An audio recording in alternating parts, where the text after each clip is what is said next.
জর্জার মুল্লুকতার, এটাই প্রমাণ করলো আমেরিকা। ভেনেজুয়েলাতে আক্রমণ করে ভেনেজুয়েলার প্রেসিডেন্ট এবং তার স্ত্রীকে তুলে নিয়ে গেছে আমেরিকা। ভেনেজুয়েলাকে সমর্থন কিংবা বিশ্ব নেতাদের নিন্দা বিবৃতিকে পাত্তা দেয়নি ওয়াশিংটন ডিসি। গত কয়েক মাস ধরে হুমকি দেওয়ার পর অবশেষে আনুষ্ঠানিকভাবে হামলা চালিয়েছে যুক্তরাষ্ট্র।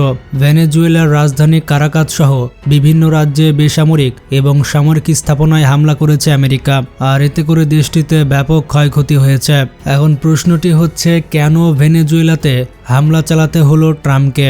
আমেরিকা এবং ভেনেজুয়েলার মধ্যে আসলে দ্বন্দ্ব কোথায়? চলুন আজকের এই ভিডিওতে উত্তরটা দেখে আসে। দেখুন বন্ধুরা, ভেনেজুয়েলার সাথে আমেরিকার সম্পর্ক শুরু হয় তেল দিয়ে। এক সময় দুই দেশের সম্পর্ক ছিল বেশ ঘনিষ্ঠ। মার্কিন তেল কোম্পানিগুলো প্রায় বাধাহীনভাবে ভেনেজুয়েলার তেল খাতে কাজ করত।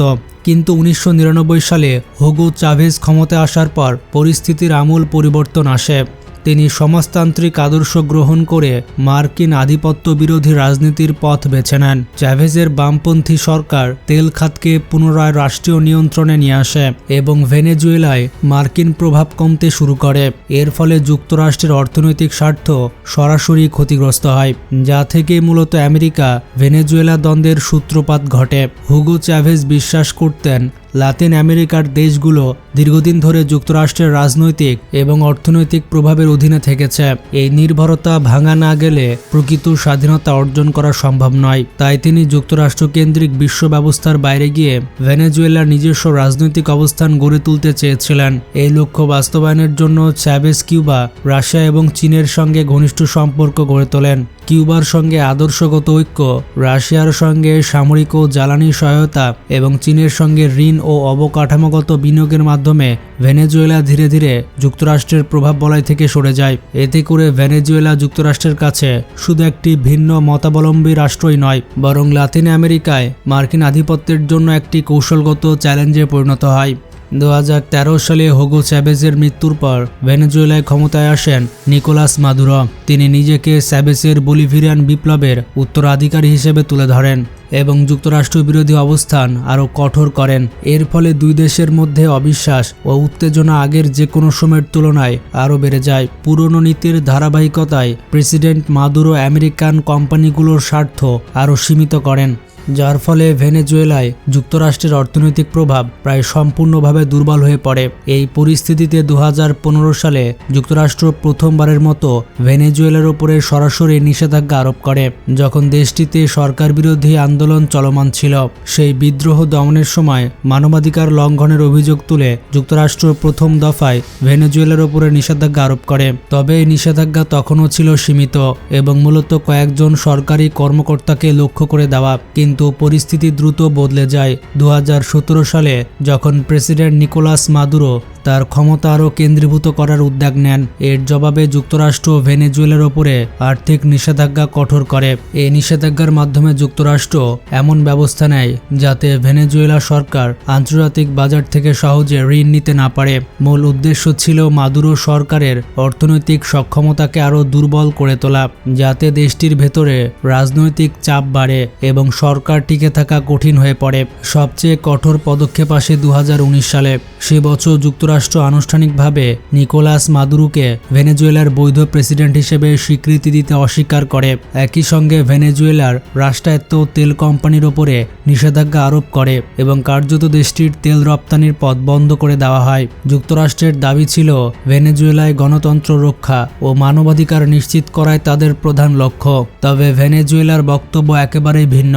দেশটির মতে যুক্তরাষ্ট্র আসলে সরকার পরিবর্তনের জন্য চাপ সৃষ্টি করছে এবং তেল সম্পদের উপরে নিজেদের অর্থনৈতিক আগ্রাসন পুনঃপ্রতিষ্ঠা করতে এসব পদক্ষেপ নিচ্ছে। ভেনেজুয়েলার অভিযোগ অনুযায়ী এটি যুক্তরাষ্ট্রের একটি পুরনো ও পরীক্ষিত কৌশল। কোনো দেশের সরকার যদি ওয়াশিংটনের নির্দেশনা অনুযায়ী না চলে, তাহলে সেখানে গণতন্ত্র ও মানবাধিকারের অজুহাত তুলে নিষেধাজ্ঞা আরোপ করা হয়। সুযোগ পেলে সামরিক বা রাজনৈতিক হস্তক্ষেপের মাধ্যমে সেই দেশের সম্পদের উপরে নিয়ন্ত্রণ প্রতিষ্ঠা করা হয়। ইরাক ও আফগানিস্তান এই মডেলের সবথেকে বড় উদাহরণ।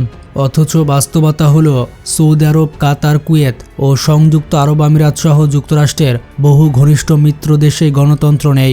এসব দেশেও মানবাধিকার লঙ্ঘনের ঘটনা বিশ্বজুড়ে স্বীকৃত, কিন্তু সেখানে যুক্তরাষ্ট্র কোনো সমস্যা খুঁজে পায় না, কারণ এই দেশগুলো যুক্তরাষ্ট্রকে স্বল্প মূল্যে তেল সরবরাহ করে, যার ফলে গণতন্ত্র না থাকলেও কিংবা মানবাধিকার লঙ্ঘিত হলেও তা যুক্তরাষ্ট্রের কাছে গুরুত্ব পায় না। নিষেধাজ্ঞার মধ্যেও 2017 সাল পর্যন্ত ভেনেজুয়েলার মোট তেল রপ্তানির প্রায় অর্ধেকই যুক্তরাষ্ট্রে বিক্রি হতো, কারণ মেক্সিকো উপসাগরীয় অঞ্চলে অবস্থিত বহু মার্কিন তেল শোধনাগার ভেনেজুয়েলার ভারী অপরিশোধিত তেলের উপরে নির্ভরশীল ছিল।